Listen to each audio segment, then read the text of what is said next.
Recently, Super Mario 3D World got a port on Switch, and I was beyond excited for it. I personally think that 3D World is a game that has not gotten the credit it deserves for being a well-designed platformer that is bursting at its seams with creative gimmicks. So, the prospect of getting more 3D World content with this port was very intriguing, alongside the ability to play online with friends. Ever since the trailer for Bowser's Fury was shown, I've been curious as to what this new content was all about. Now that I've completed it, I can definitively say that Bowser's Fury is an incredibly well-designed campaign. Bowser's Fury features more of an open-world structure than 3D World. The entire game takes place in this lake, and the individual levels and challenges can be found on the various islands that are spread out across the map. You see, Bowser is covered in this and so you and Bowser Jr. set off to calm his rage by collecting these cat shines that are spread out across the map. Bowser Jr. plays a somewhat minimal role in Bowser's Fury. He can kill enemies, collect coins, reveal hidden blocks, and he can paint these spots to make items or golden pipes appear. I think the closest comparison about his role that I can make here is that he's a lot like the Player 2 Luma from Mario Galaxy 2, but he also has some functions that remind me of Tippy from Super Paper Mario, strangely enough. You primarily get cat shines from completing various platforming challenges on each individual island. However, you can also get them from returning stray cats, Plessy challenges, and by clearing these Bowser blocks. These Bowser blocks can only be eliminated by Bowser himself when he's in his Fury mode and is raining attacks down on you. This is the primary gimmick of Bowser's Fury. The sky will turn dark, rain falls, and Bowser decides to ruin your attempts at getting cat shines with fire breath and falling objects. So, when you do get attacked by Bowser, take advantage of it and try to get these cat shines behind Bowser blocks. However, though, these shines were probably my least favorite ones to collect. With that being said, the vast majority of these cat shines are really fun to collect. Bowser's Fury offers a variety of fun and interesting platforming challenges that remind me a lot of the secret shines in Mario Sunshine. Most of these shines require you to reach the end of an obstacle course. Some involve collecting shine shards that are hidden throughout each course, and some will even require you to carry a key back through the level, and these are all really fun. If I had to complain about the game a bit, I think that the boss battles are generally kind of underwhelming. They're pretty much just ripped from 3D World, which is not much of a surprise, but I still would have liked to see more interesting boss battles here. I also think that the boss fights with Fury Bowser are pretty fun, and Supersonic Mario is pretty simple to control, but they get a tad repetitive and I would have liked to see more variation in the fights. You could just win really easily by just running up and... However, my biggest complaint is easily the length.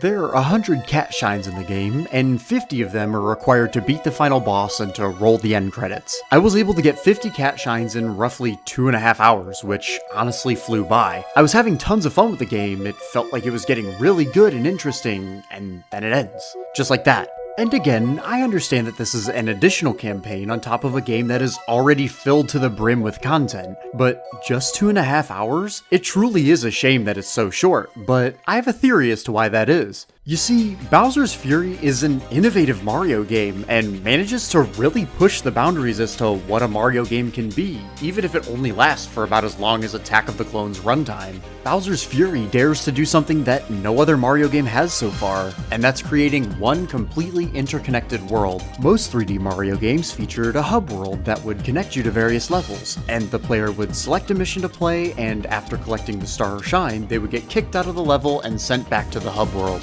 Super Mario Galaxy 2, Mario 3D Land, and 3D World featured world maps that would take you straight to these levels like a traditional Mario game. And Super Mario Odyssey also has a level select that takes you to its individual kingdoms, even though those kingdoms themselves are much more open-ended than previous titles. No Mario game before Bowser's Fury has attempted to create a completely interconnected world, and I think that Bowser's Fury succeeds at creating an interactive world that is fun to explore and houses unique challenges within it.